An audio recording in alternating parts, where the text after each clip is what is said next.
வணக்கம் தமிழகம் டைம்ஸ் நேயர்களே.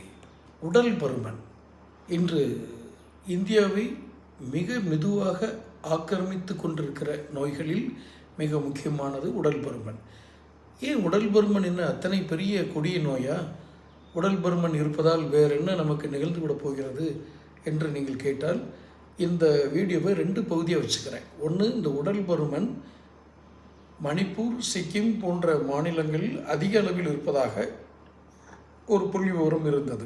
இப்போது அந்த இடங்களை முந்தி தமிழ்நாடு உடல் பருமன் உள்ளவர்கள் எண்ணிக்கையில் தமிழ்நாடு முதலிடத்தில் இருக்கிறது. இந்த முதலிடத்தில் தமிழ்நாடு உடல் பருமன் உள்ளவர்கள் அதிக எண்ணிக்கையில் இருக்கக்கூடிய தமிழ்நாடு, இதில் என்ன பாதிப்பு வரும்?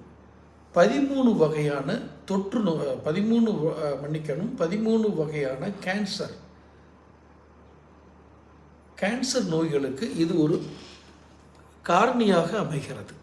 இந்த 13 வகையான கேன்சர்ஸ், அதாவது புற்றுநோய்க்கு 20% இந்தியர்கள் உடல் பருமன் காரணமாக அவதிப்பட்டு இறக்கும் சதவீதமும் அதிகமாகிறது.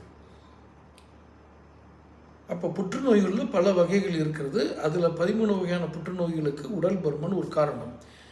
இங்கு தமிழ்நாட்டை எடுத்துக்கொண்டால் உடல் பருமனால் பாதிக்கப்படுபவர்கள் மிக அதிகமாக இருக்கிறார்கள். ஒபிசிட்டி மருத்துவ பாஷையில். இந்த உடல் பருமன் வருவதற்கான காரணங்கள் என்ன? உடல் உழைப்பு குறைந்தது, எளிதில் செரிக்காத உணவுகளை சாப்பிடுவது,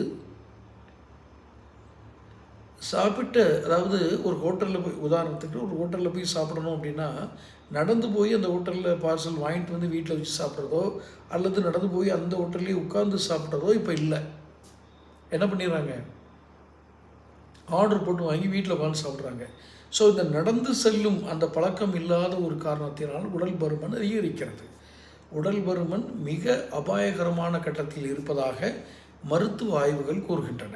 அதுவும் தமிழ்நாட்டில். அது அடுத்த தலைமுறை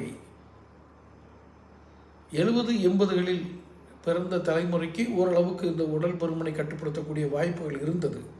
ஆனால் இந்த 90கள் 2000களில் பிறந்தவர்களுக்கு இந்த வாய்ப்புகள் மிக மிக குறைவாக இருக்கிறது. தொழில்நுட்ப வளர்ச்சி, உணவுகள் எளிதில் கிடைக்கிறது, துரித உணவு என்று பல்வேறு காரணிகள் இருக்கிறது. நேரம் கடந்து உண்பதும் ஒரு காரணம். மிக எச்சரிக்கையாக இருக்க வேண்டிய ஒரு தருணம். உடல் பருமன் அதிகம் பரவிக்கொண்டிருக்கிற தமிழ்நாட்டில் நாம் வாழ்கிறோம். என்னென்ன பாதிப்புகள், எப்படி தவிர்க்கலாம்?